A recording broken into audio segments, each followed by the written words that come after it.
Would you close the door, please? Thank you. And we're live.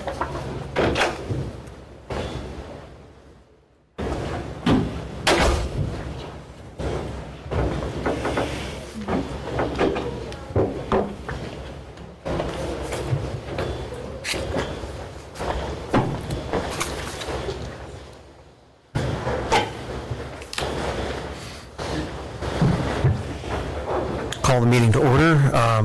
Karen, would you please do the roll call? Otis? Here. Yancy? Chris? Here. Sally? Present. Thor? Dave? Here. And Richard? Here. Okay, do you have any amendments to the agenda for today's meeting? Hearing none, do we have... Chairman? There's one. Yeah. Yes. You can delete under non-agenda items, that small a, that motion, notice of intent to rescind. The Hunters have asked to withdraw that request.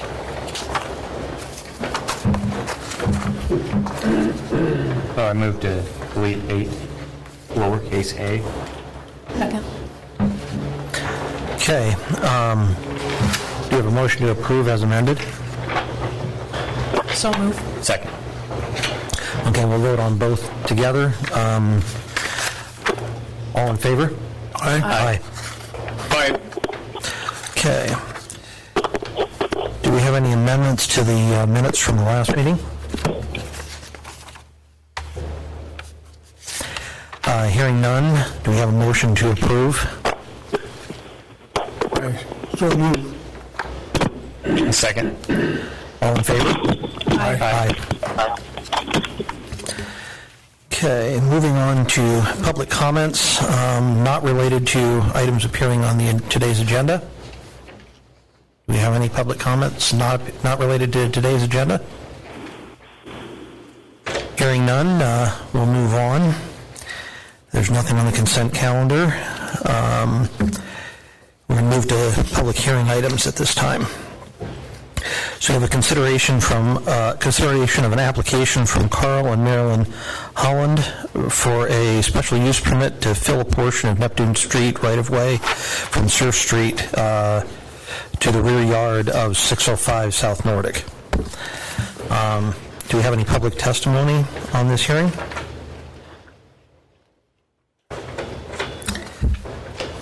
Hearing none. Discussion? Oh, we need a motion.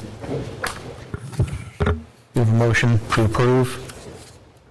I shall move. Second. Okay, discussion? This property is not owned by the Hollands, is that correct? It's city property? Yes. Neptune on the map only, I mean, Liz, can you clarify that, please? It's a platted right-of-way. Okay. Yeah. did you want to speak to it, Carl? If I may present some photographs of the, what we're requesting is that the abandoned section of Neptune. Want to speak at the mic so we can get it on the recording? Yeah. Thank you. Carl Holland. You need in Norwegian or English? Whichever you choose. Depends if you want us to hear you. Yeah. What we would like to be able to do is to have access to the rear portion of our home and property at 605 South Nordic. And to do that, we need to have access via the abandoned section of Neptune Street that is east of Surf Street.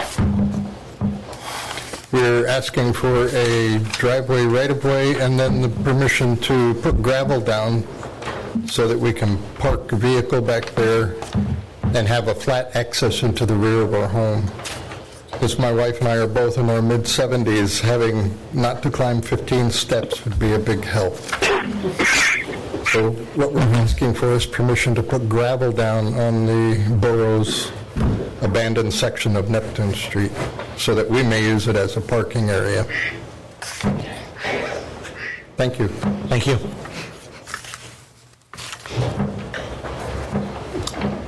Do we have any comments from the adjacent owners? I didn't see any. Indeed. I didn't see any.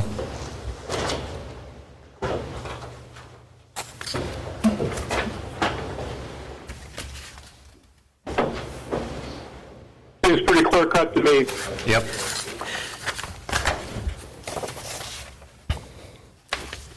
I would just recommend that we approve with the conditions.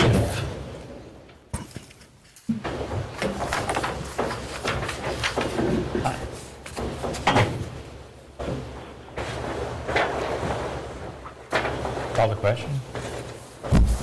We've got the question on the table, we just need to amend it to include the conditions. I would like to amend the motion to include the conditions in the findings of fact.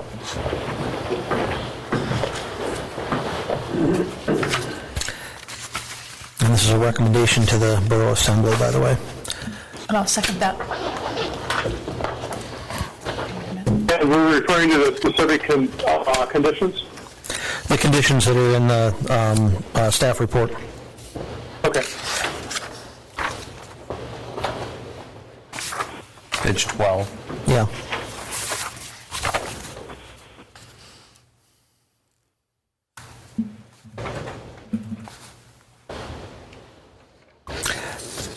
Any further discussion? Karen, would you do the roll call, please? Otis? Yes. Chris? Yes. Sally? Yes. Dave? Yes. Richard? Yes. Okay. Moving on to B, which is the industrial classification in the zoning code.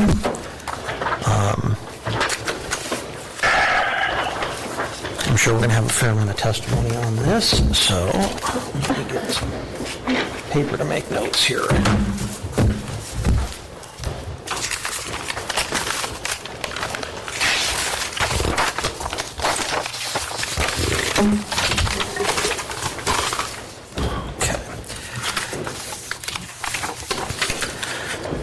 All right, do we have any public testimony concerning the industrial zoning code? Please step up to the mic and if you have comments.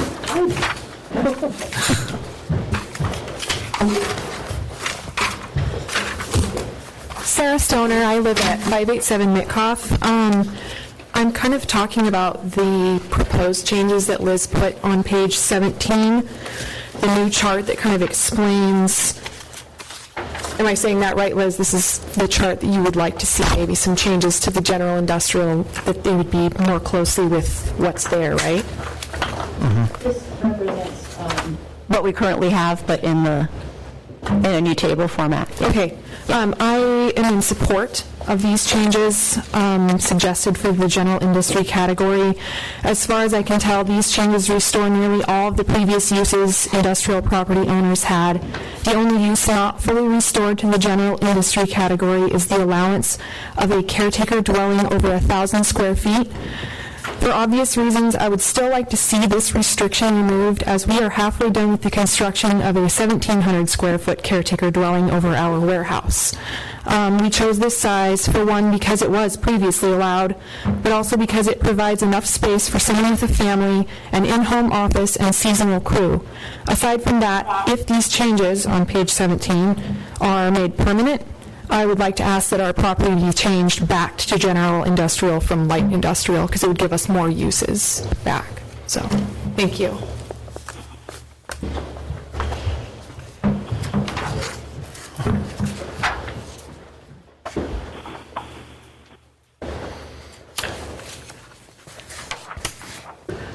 Okay. Any additional testimony?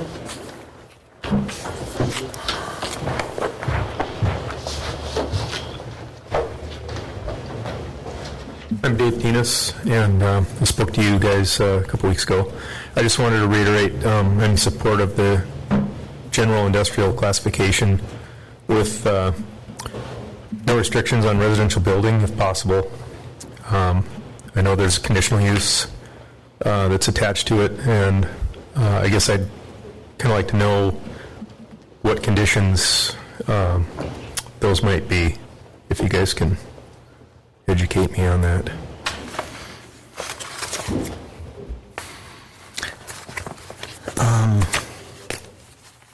Liz, can you clarify what the conditions on single-family are that are being proposed? Or do we have anything nailed down yet? You mean what's in your packet? Because Yeah, it's single-family would be just a conditional use permit like it is right now. okay, so you have to come before the planning commission and have a chance for your neighbors to comment and so on and so forth. And Okay. So- So there's no guidelines on what structures can be built or square footage or anything per se? not for single-family and under that, no. Okay. Thank you. Yeah, Good. that only restriction is under that caretaker dwelling, which is that 1,000 square feet maximum. But if you just wanted to do something bigger, you'd do single-family residential. It'd be probably fairly easy to get. Yeah, so if you're under 1,000 square feet, you apply for a caretaker dwelling, and that can be done through just going to borough staff. It doesn't have to go before planning commission. Anything over 1,000 square feet, you've got to go before planning commission, the way it's proposed. Okay. Thank you. Mr. Chair? Yes, Dave. Yeah, I have a question of this. So essentially that's how the current, how it works right now. Is that correct? Not exactly, because we don't have maximum square foot on the caretaker dwelling, so people could do any size caretaker dwelling right now, and they don't have to get a conditional use permit if they're just calling their house a caretaker dwelling. Okay.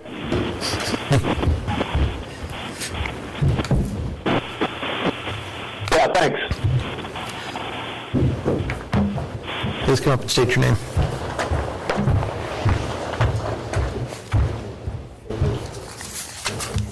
Alec Funt, live on 205 Galveston. We have a piece up Hungerford there on the back corner that we put a little note in here, but we're kind of behind the 8 ball, and I apologize, we just got back to town, but it sounds like there's been some revisions on what is coming, possibly. There's been some proposed changes. Proposed They've changes. already been put in, yeah. And so if we're general industrial, which it looks like we are going to, right now, it's the proposed zoning is going to be for our piece there. There's 1,000 square foot max, but the proposal is that we could bring that before the commission. If you want to go larger than that, you have to bring it before the planning commission. Okay, so there is that opportunity Yes. to do that. Yes. Yeah. Whereas with the original proposal, that wasn't there. If That I wasn't understand. there, yeah. Okay. So that's the changes that have been proposed I to see. make single-family Yeah, conditional well, use. I would definitely be in support of that. We'd like to do something slightly more than 1,000 and upgrade the thing that's been there for 25 years. It's, So we put a letter in to ask for a change to light industrial, which would then allow us to do that. But if I would more support this, you kind of see where I'm at here. So we would ultimately like that opportunity to build something bigger than 1,000. So, thank you. All right, thank you.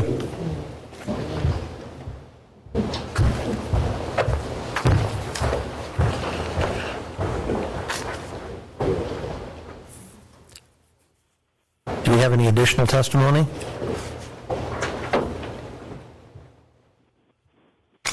I'd like to make a comment. Just because we would consider more than 1,000 square feet doesn't mean we would. Is that right? Yeah, it's a conditional use permit. Yeah. And we don't always approve. That's true.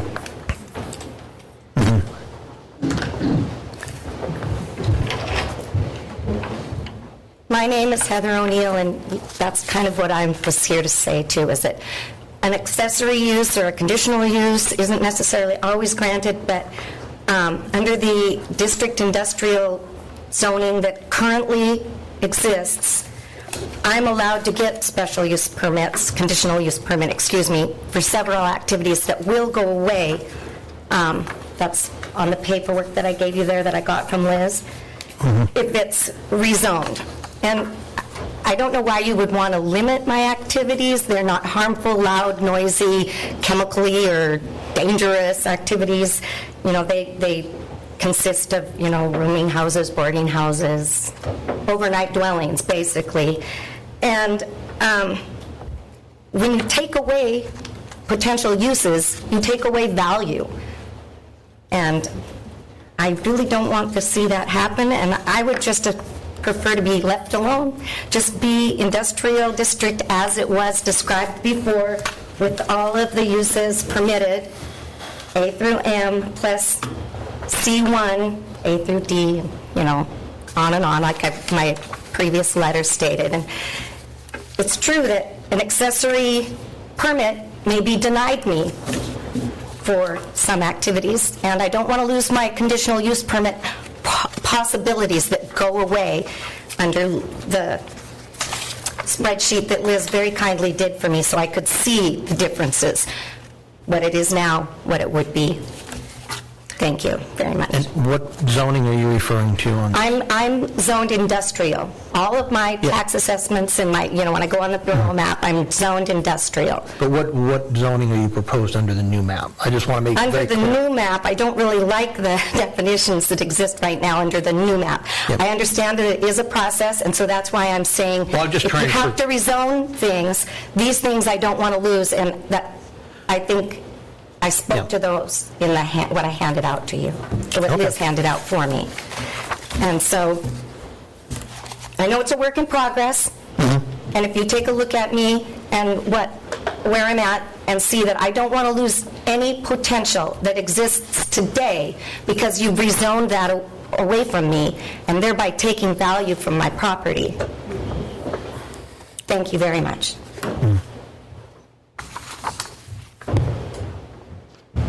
And future opportunity, I said that, right? Got it. Yes. Just because I'm not doing it now. Alec Funt here again. One thing I wanted to ask was, if I understand correctly, all we're allowed to do up to 1,000 is stick build on general industrial, is that correct? Manufactured home, not allowed? Liz, do you want to clarify on that? On general industrial, under the one that's here. Under conditional use permit, you can do manufactured home, you could do mobile home. Oh, so under conditional use? Yeah. If Same that as- opportunity is there? Yeah, just like it is now, where you Okay. could do, in industrial, you can do Okay. mobile home or manufactured home under confused on that. conditional use. Yeah. Okay, thank you.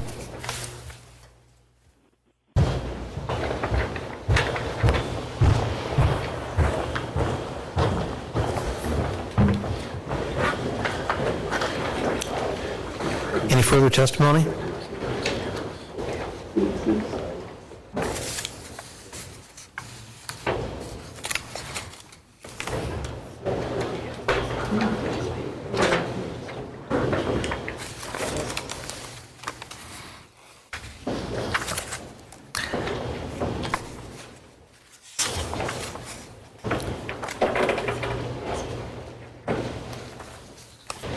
Hearing none, let's close the public hearing and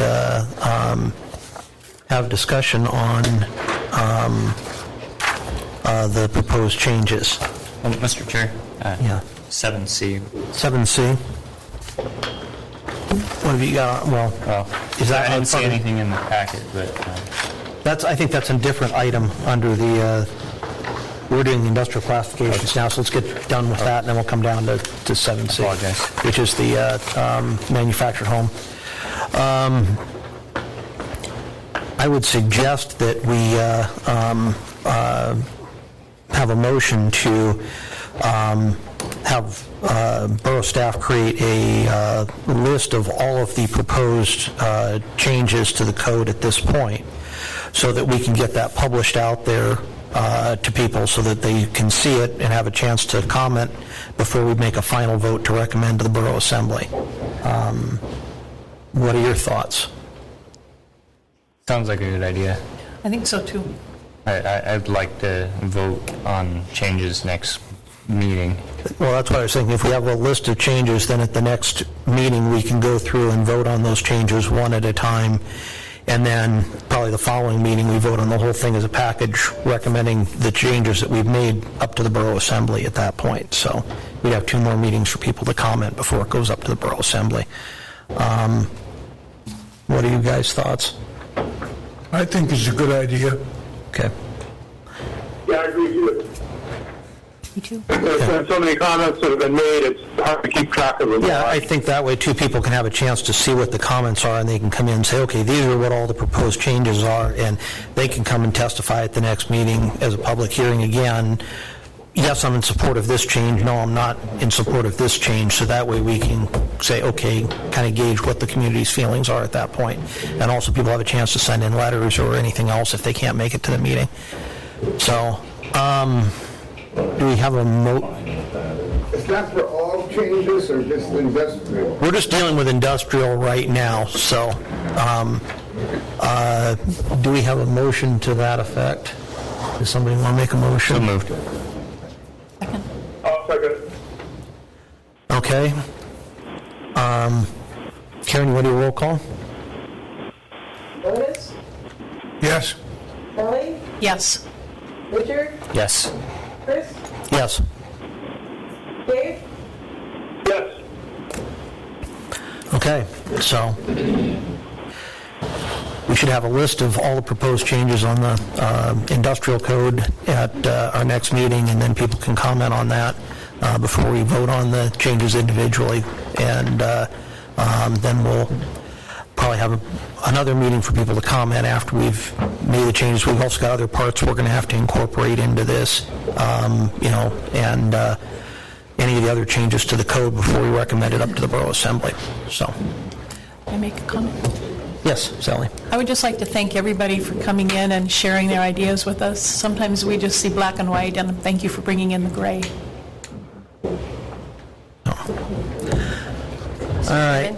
I just want to, just for clarification, so basically what you're saying is just this, right, that you have in your packet? Compile a list of any of the changes that have been proposed, whether it can be the table's fine. Okay. I just wanted to make sure it's not something different than what... Yeah, I just want to have something out there that people can look at it and say, yes, I like this part, no, I don't like this part, before we go through and say, okay, this is what we're doing. So,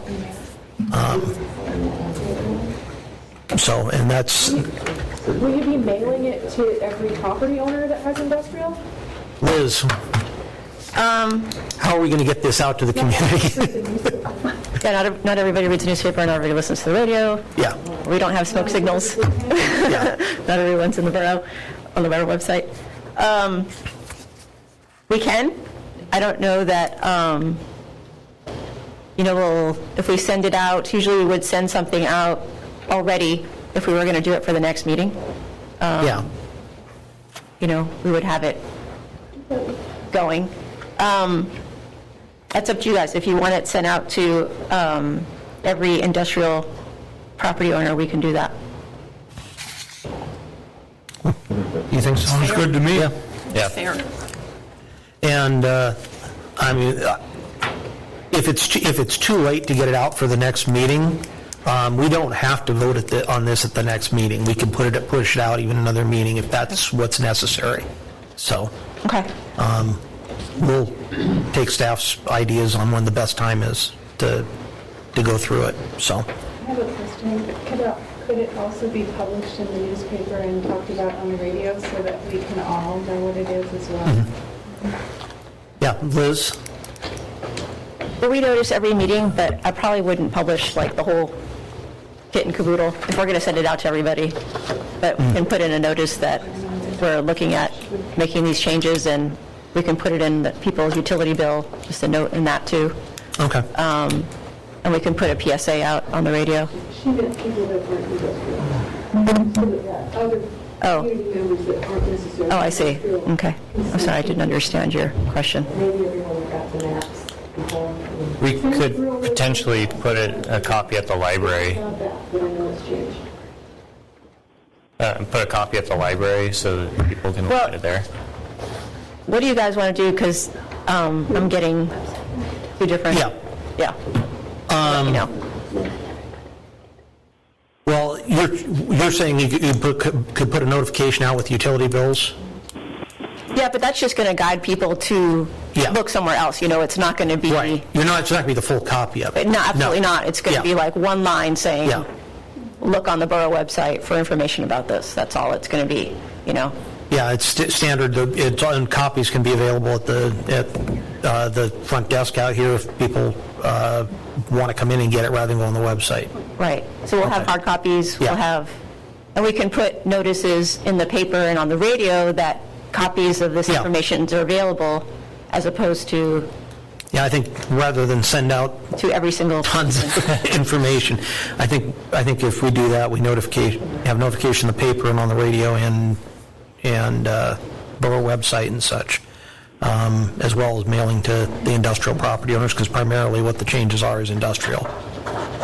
Okay, so mailing out to industrial property owners, newspaper, radio, and it'll be on we can put it up on the homepage of the borough website, and then a notice we'll try to get the notice and the utility bills that go out. Any other suggestions of where to notify people? I can put it on Facebook as well. Okay.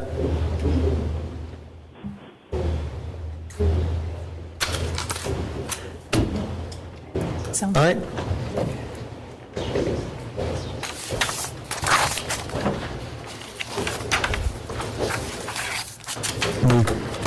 Did we finish the vote on that, Karen? Okay. That's what I wanted to make sure we were done with that, so I'm not hanging. Moving on to definition of manufactured home and allowing manufactured homes in residential districts.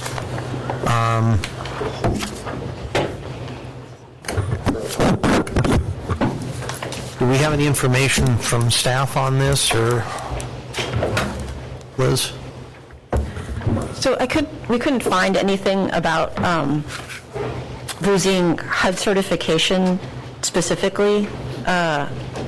What we did find was, at least down in Washington State, they issue building permits so that you can make changes to your manufactured home, and then you would do those under the building code that exists for that, in that community. And so they have a permitting process and an inspection process. And then the only follow-up inspection process that they do is to see whether there was work that was done that was not done under a building permit. But that's the closest thing I could find. We do have a call-in to those folks, and we've been playing phone tag with them to see if they do, if there's something that we aren't reading about that exists in there as far as the HUD certification. But we haven't been able to contact them yet, or actually talk to them yet. We've gotten phone messages back and forth, and that's all.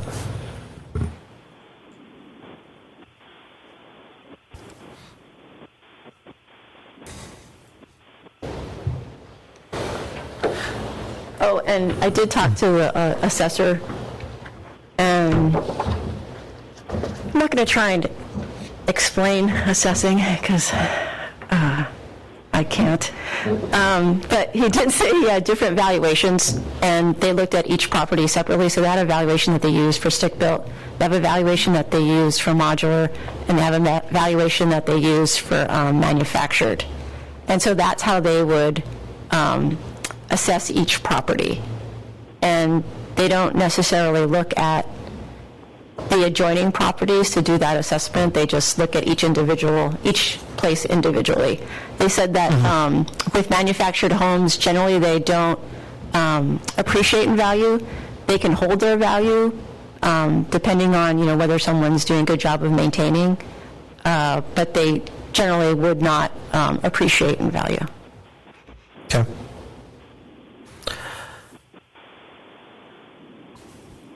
Talk about the bank too.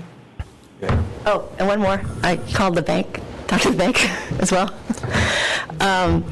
At least with First Bank, and they said that different banks have different ways of approaching this, but with First Bank, they will not issue a construction loan. They won't do interim financing for a manufactured home. So if you ordered one, you couldn't use the manufactured home that's on order and your property as collateral for construction financing. But once, if you were able to get it here and have it set up on an approved foundation and it met code under that Alaska package that we have written in there, then Alaska Housing will do a long-term 30-year mortgage on it. So you're saying if it meets the requirements we have in the code for manufactured homes? They call it that Alaska package, right? So it's to... So it's got the 100-pound snow load and all that? Exactly. Yeah. Okay.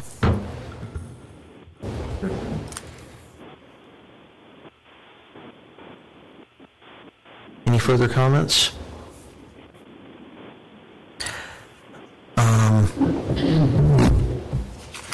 I don't think there's really any action that needs to be taken on this at this time, so... Can I please speak? Yeah, actually, there might be people in the public who wanted to comment. If you want to come up and comment. Thank you.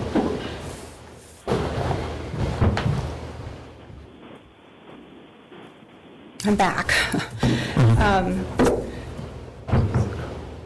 Thank you again for listening to me speak about manufactured homes in Petersburg. And I would like to say that after the last meeting, after listening to what the board had to say and thinking about some things that I had said, I thought it might not be a bad idea to go and talk to people in the community and find out what their concerns were. My main concern when I talked to you was that it was a surprise. It was a surprise to me that my neighbor could put a manufactured home on the property across the street. I didn't know that. And so my main concern was that people just knew. And then my other concern was that, I missed my thing here. Okay, so my two goals were to inform homeowners about the new language and to gain support for my proposal to keep the old code regarding manufactured homes. Just that one piece. I think that there are some great things that have come from the board regarding residential housing, especially with the tiny houses and the staying on a trailer, while you build a house. Those are great. But this one thing, I think, can reduce property values in Petersburg, so I thought I'd better explore it. So the first thing I did was I asked the people that I talked to if they were aware of just this whole process that you're going through, the changes. And there was a range of answers from, I know there's something happening, to people who really have an intimate knowledge, and then everything in between. So I didn't talk to anybody that didn't know that there was something going on with zoning in Petersburg. After I asked that, I then asked if they knew about changes regarding manufactured housing specifically, and only one person of the 118 people that I talked to knew about it, and that was because they heard me testify at the Borough Assembly meeting. So I spent some time talking about the manufactured homes and how I want to be fair. I explained that they look more like homes than they did in the past. They've done improvements. Manufactured homes will be required to be on foundations in residential properties. I also explained that they have a different building code, like I explained to you last time, and I asked them if they would support me going to and asking to keep the language the same regarding manufactured homes in residential areas. Would they please sign? I have left with Karen. I talked to 118 people. I have 107 signatures of people who do not want that specific piece of the residential code changed. Now, I have to say I only talked to 118 people, which I don't think you can extrapolate across the community, but that's still 90% of the people that I talk to don't agree that we need to put manufactured homes on properties in Petersburg. I also thought it was pretty amazing what you can learn when you go door to door and talk to people. I'd like to share a few things. From the 11 non-signers, the things that I heard were, number one, I don't sign petitions. whether they do or not, or it was a nice way to say, see you later, I don't know. But the other thing I heard was that people should be able to build whatever they want on their property. And I believe that I've heard a lot of that when we've been talking about this industrial zoning. The reason people choose to purchase industrial land is because they want fewer restrictions on what they can build. So I think you need to take a look at that very carefully, because this is what Petersburg wants, not what someone else down the street, down in a different state wants. This is what people in Petersburg want. I had a couple people say I think that these new manufactured homes would be fine, and I had a couple people that said I just don't know enough about it. The things that I heard from signers were they don't belong in all lots in Petersburg. They will reduce the value of my property. And whose idea was this anyway? Things I heard from signers and non-signers alike, I didn't know about this. And that's what, like I said, of the 118 people, only 117 people told me they didn't know about it. The other thing I heard was that we need affordable housing in Petersburg. When I talked to you at the last meeting, I asked why you decided to make this change, and there was a consensus among the board that it was a change made specifically for the purpose to provide affordable housing in Petersburg. So I took a look at all of the property available in Petersburg. Well, first, before I go there, I said, we know that manufactured homes are less expensive than modular or stick-built homes. You can get a nice 1,000 square foot double wide for between $75 and $110 a square foot. Modular homes start at about $150 a square foot, and while it's more expensive than a manufactured home, by the current code, you can have a smaller modular home than you can manufactured homes. So if there was that difference there. There isn't the 1,000 square foot restriction for stick-built and modular homes. For stick-built homes, the cost per square foot is really the sky's the limit, depending on your contractor, what kinds of things you want to put in your home. So then, after that, I took a look at all the property for sale by realtors in Petersburg. There were 2 lots in the $40,000 range. One was in Cornelius, which you are changing to light industry, maybe, I don't know. And then the other one is in Kings Row. There are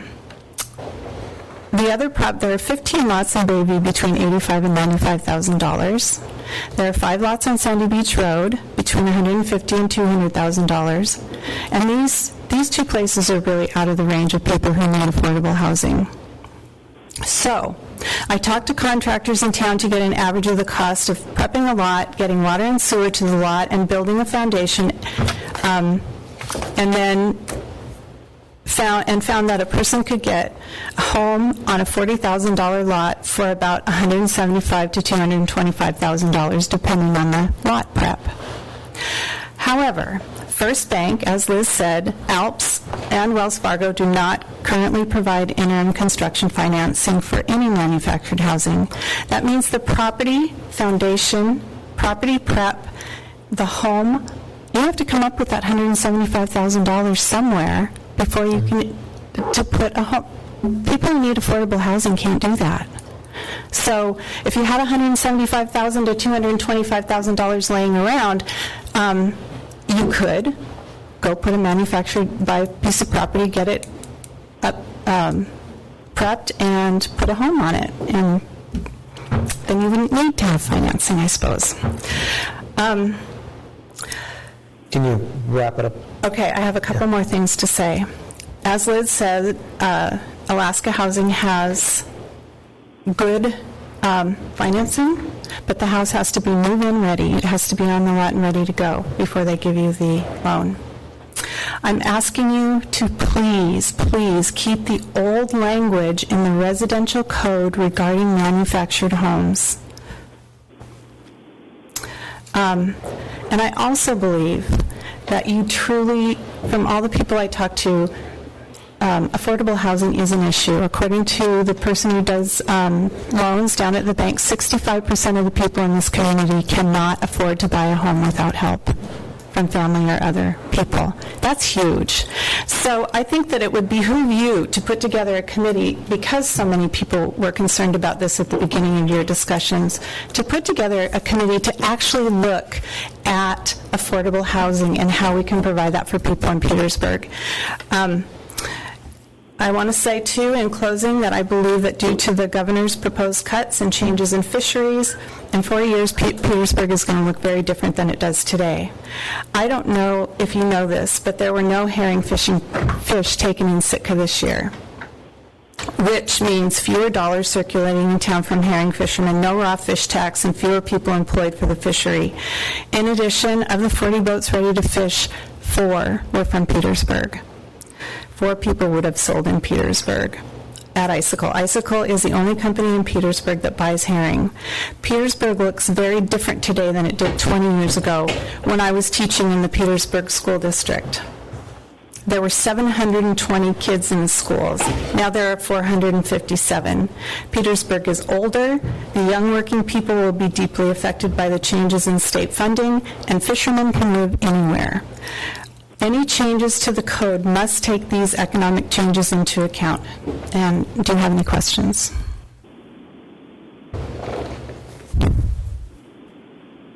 Thank you. Thanks. Yeah, Chris? Yeah. Yeah, I just want to tell Mrs. Rinder thank you. She did a lot of work on that, and I appreciate her doing this. Okay. Any thoughts? Only what happens when somebody wants to resell a manufactured home? It's already met all the bank's requirements on a residential lot. I agree on the short term. When you're actually constructing it, it makes sense. It is expensive, but in the long term, when you go to, if the property was to go to be sold, it's already ready for a bank loan. So. I don't think it is. I've heard of people wanting to buy beautiful mobile homes that have been fixed up on city lots, and they could not get money. Maybe Liz can. Well, actually, if you're going to speak, could you speak at the podium just so we can? Okay. I couldn't hear what you said. I'm sorry. You could ask.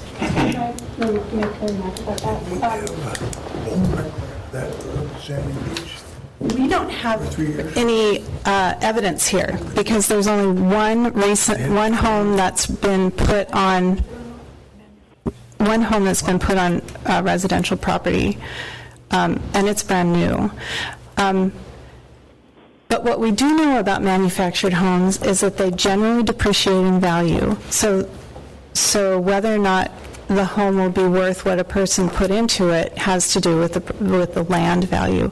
But to answer your question about getting a loan, I explained earlier in the last meeting, that it will depend on what the person who appraises HUD homes says about whether or not it meets the HUD code. So if it still meets the same code that it did when it was put in place, then most likely they will finance it at the bank. So, but if it doesn't, then it won't.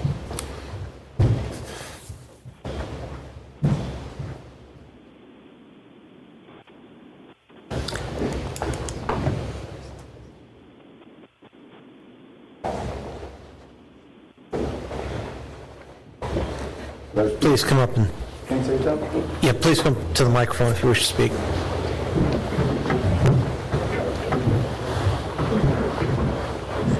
My name's Gary Albrock, and should have got a hold of me. I just did everything she did. And your numbers are right. She's right on the money.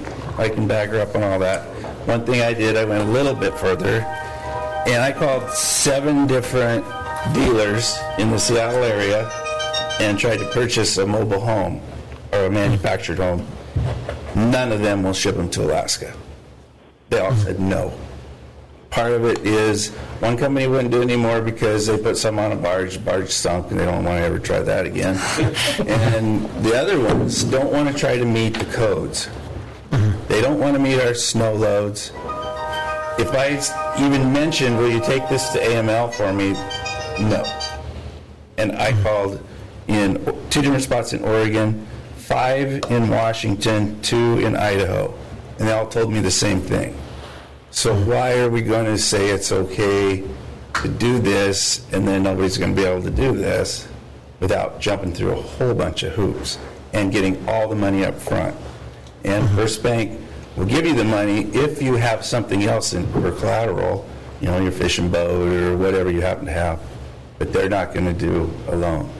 So, yeah, we're going to say it's okay, but boy, it's going to be harder than hiring a local contractor and building a home that meets all the codes and putting a mobile home on a solid foundation. You're either going to have to dig out all the muskeg and fill it in.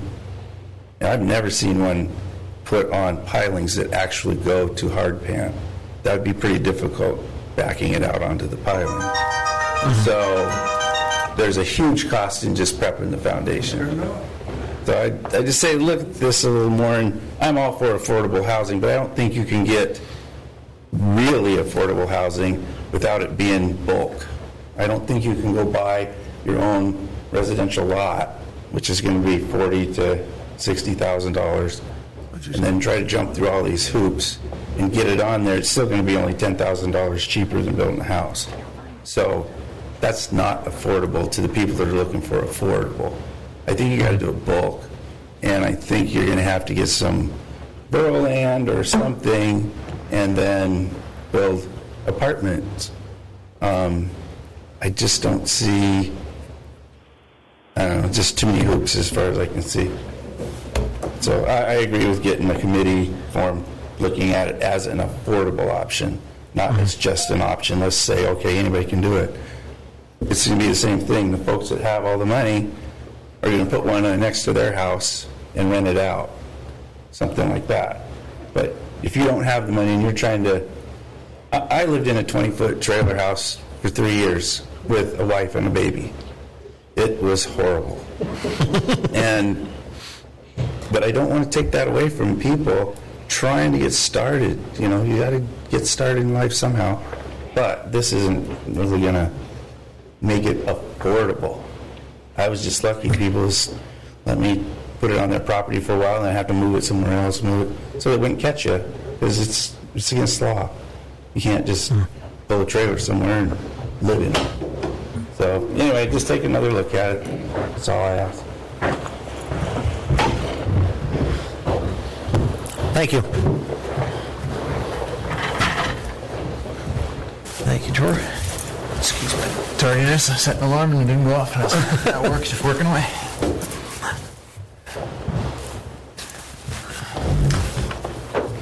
Mr. Chair? Yes, we've got someone ready to testify, but go ahead, Dave. Oh, yeah, sorry. Yeah, go ahead. I'll make my comments once we've heard everybody talk. Okay. Go ahead. My mom was one of the first people on planning and zoning. Please state your name.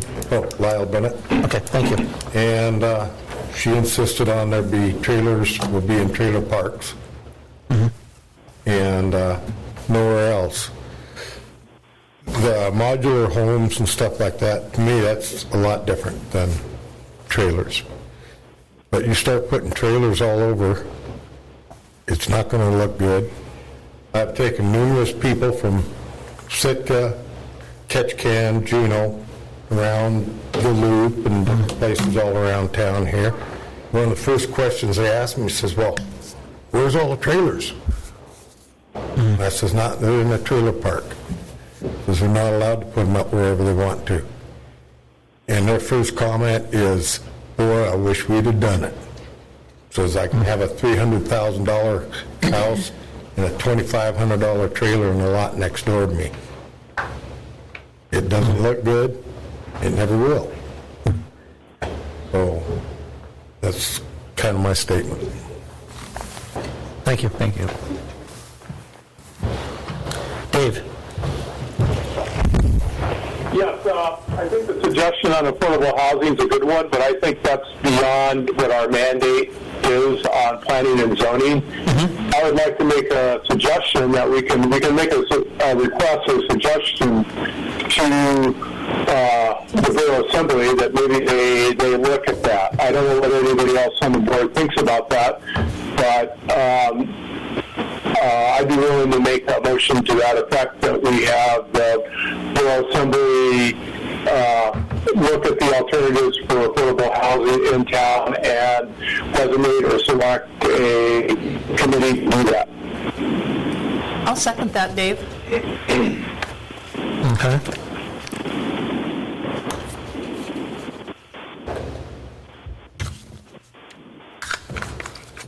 And I think the reason for doing this is I think it's an important issue, and I think there's a lot of different ways to go at this. And I agree that it's something that is going to take a lot more time than we're able to do in our forum. But I think it's an issue that's that we're going to have to look at a little bit harder. And I think a couple of suggestions were pretty good, and I think we need to get some more input on the community. I think we've got quite a bit already, but it'd be nice to get a little bit more input about it and let people know exactly what we're talking about and looking at. So that's the reason I think we need to do that right now. Well, yes. One thing, too, is people keep referring to mixing modular and manufactured. They are totally different. So, the definitions have to be very clear to what we're talking about. And right. I think what we should do, my personal opinion on this, is what we should do is put in, this is a potential change to the code along with the changes to the industrial, and let people comment on it the next couple of meetings and say whether they're for or against removing the manufactured homes from the residential districts. I agree. And that way we get people coming in and testifying saying they want them removed, they don't want that option available, or they do want that option available. And then we can move forward based on the testimony we get. So, and that's, if it's put out there that this is a proposed change to the code, then people can have a chance to comment either way on it, and then we have a way to, something to base our decision on. So, okay? Yep. So we've got a motion for, right now, we've got a motion on the table that is concerning making a recommendation. You want to roll call on that first, and then we'd do another motion on adding that change, or the, okay. So, Karen? Norm? Yes. Dave? Yes. Otis? Yes. Sally? Yes. Richard? Yes. Chris? Yes. Okay. Mr. Chair? Yes, Dave. I think this motion and this is a separate issue than also what we're talking about right now. So I will say the second issue that you brought up on adding this also to one of our changes was a good idea. Mm-hmm. So do we have a motion? So moved. Second? I'll second it. Sorry. Karen? What's the motion? The motion is to add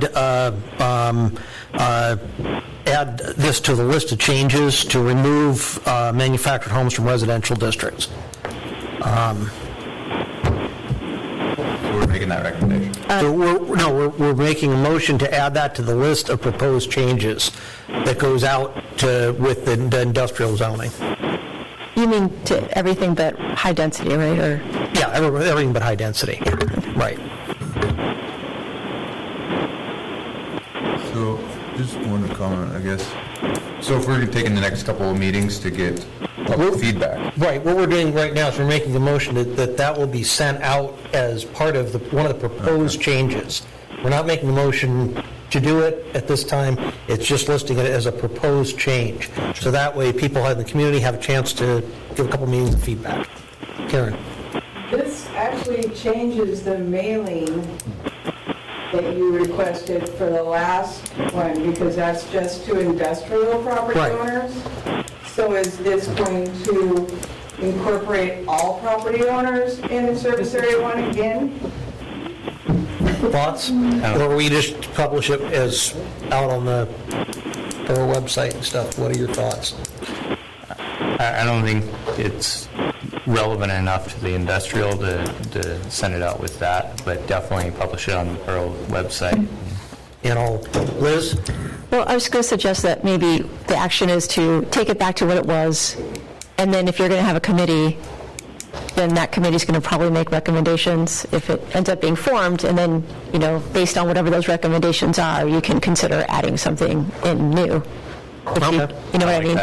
But that way, it's incumbent on people that would want it back in to come forward as opposed to forcing everyone that wants it out, Yeah. Yeah. So I like that. Yeah. So, somebody needs to amend the motion.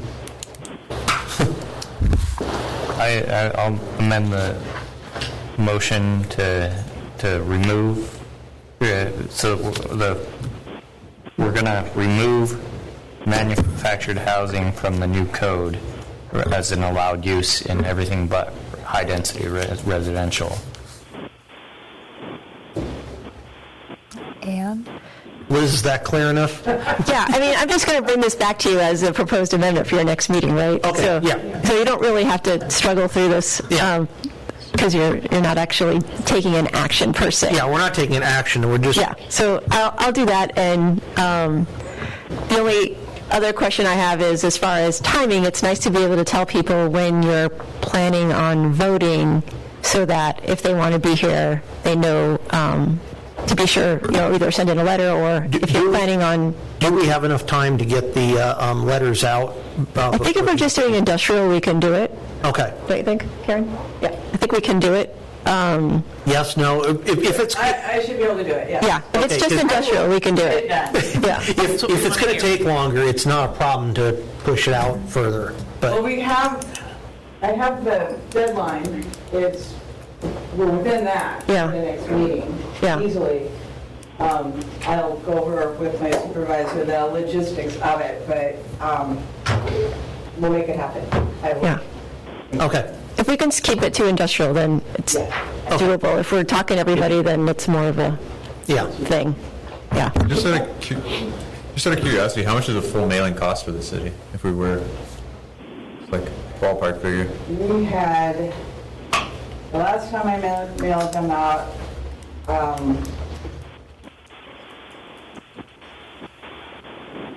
it was 11 something, 1,100? 100 people. Okay. Post office boxes, there's quite a bit of overlap of property owners and mailed post office box numbers. So I merged all of the people that had that box number onto one letter to save money, because postage went up and it was 6 pages, I believe, plus time and labor. But I believe it was around 1,140, something around that. Gotcha. So it's substantial. $1 to mail each one of the 6 pages. Probably. Plus the time and the paper, and I have to redo this spreadsheet now because it doesn't have the breakdown of what type of property those particular people own. So I need to redo it, but I can do it. Okay. I just want to make sure we're not pushing you guys on timeline and that we could do it, because if we needed to push it out another meeting, that wouldn't be a big deal, I don't... I should be able to do it. Okay. If there's any problems, I will let Liz know. Okay. But I think then we vote on those changes at the next meeting, and then, probably have another period of comment before we send it to the Borough Assembly, so... So on the June meeting, we'd be voting? We'd be voting next meeting, and then... Next meeting on the changes, and then the following meeting, we'd make the recommendations. We've got the whole change, so we've got to little bit of time for additional comment and such. I saw a question. Could you please come up? I was just curious why anything has to Do you mind coming up to the mic and stating your name? Yeah.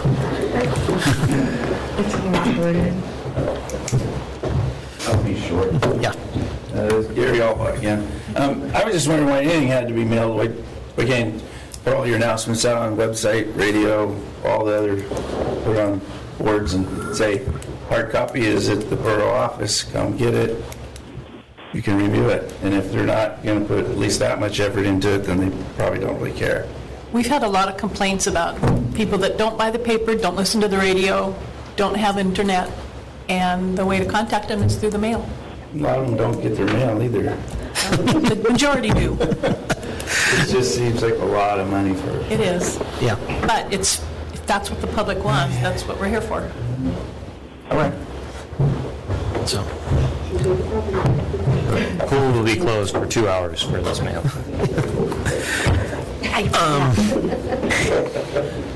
Maybe 3. I think the industrial portion too is about 15% of the lots probably.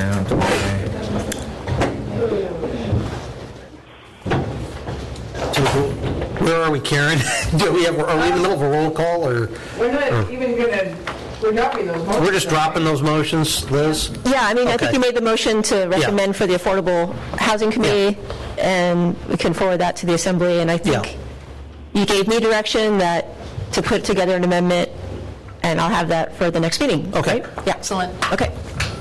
All right, so moving on to non-agenda items. Sorry, Chris. Oh. I was kind of waiting for you to finish your motion there, but I would like to make a comment on item C still. Okay. Please come up and state your name.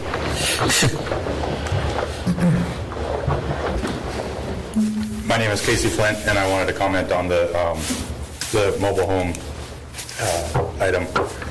One, I've recently bought a piece of property that included some portion of mobile home park, which was now going to be identity residential.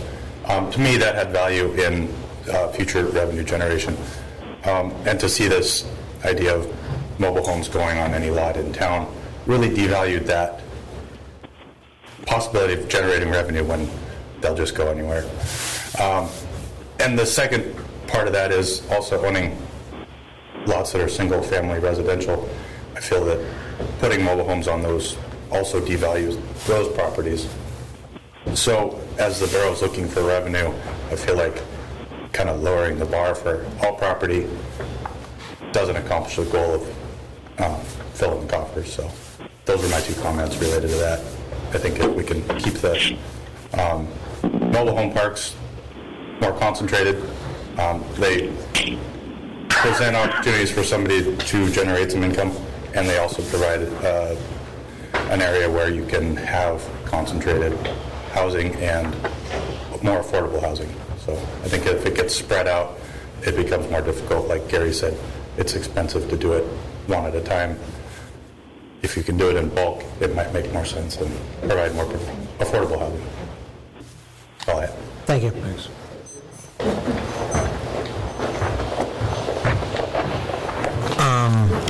Yes. Just as a little update, I have found both my spreadsheets, the original one that had the total tax roll of property owners within Service Area 1 by name, and that was 3,058. And when I whittled it down, I got it to 2,808 mailings, not 11. So Okay. just FYI. Thank you.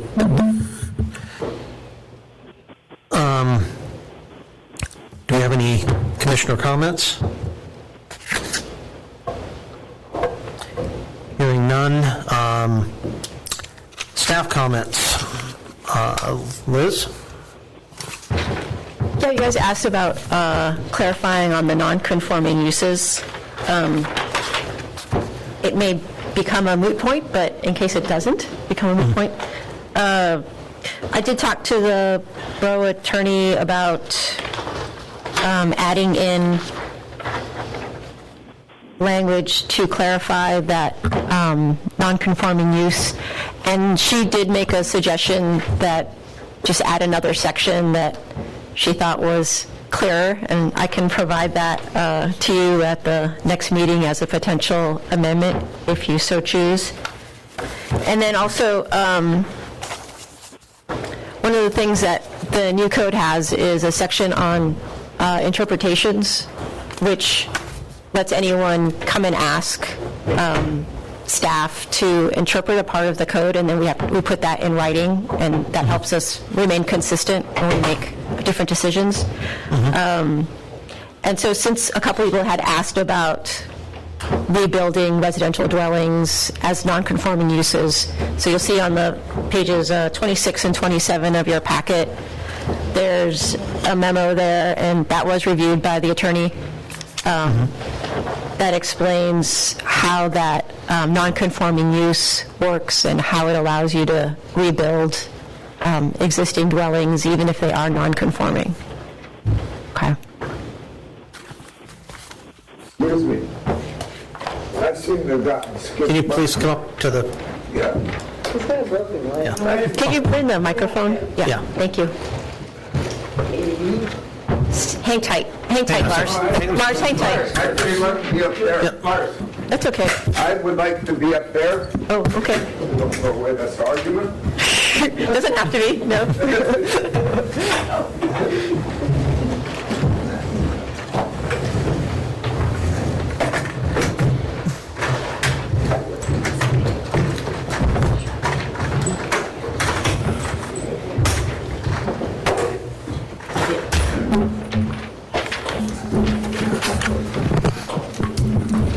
My name's Lars Christensen. I've been sitting here now for a while in lots of pain, and I didn't know when the best time for me was to talk, because we flew past a couple areas when I thought it was appropriate time for me to talk, but I didn't get a chance to, so I'm going to talk now. I got 3 points. Last meeting I was here for was a couple meetings ago, because I've had medical issues, I haven't been able to make any. And I sat here from noon until 4:25 waiting to talk. And at 4:25, when I got up to the podium, we said, let's take a 5-minute break. So, okay, fine. And we came back at 4:30. And one person from up here had to leave. So, no quorum in the meeting. I sat here for 4.5 hours, and I've had a month to settle down now. So I think you have a start time. You should have a minimum time or something, so somebody doesn't sit here for 4.5 hours, and then out of nowhere, the meeting's adjourned. I was not happy about that. That's my first point. And my second point is, I don't know if this even concerns you guys. I need to know. Like, say you got a icicle reduction plant, or somebody that has put up a business and they need a smokestack. And you know, with icicle reduction, you have that smell problem. And with the smokestack, you'll have smoke and whatnot. Are those concerns that should be involved in any of the planning and zoning when they zone things?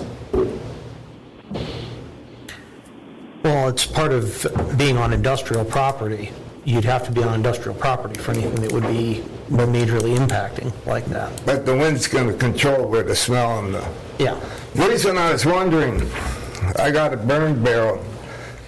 Somebody from the fire department came up and told me they were going to give me a ticket for stinking up the neighborhood when the reduction plant was going, smelling up the whole town. So I don't know if that's something to be considered or not when you zone stuff. And third, I've been gone for a long time, so who would be the appropriate person or persons to talk to get caught up on everything? Because I don't even know what's going to be amended, what's not, what's happened.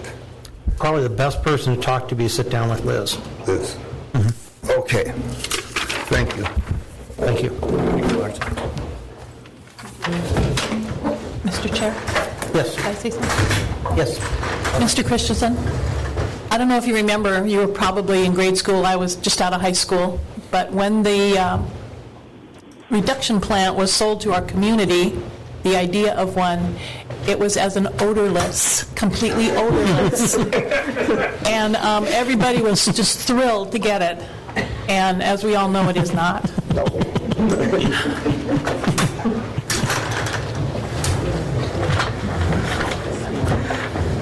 Thank you, Sally.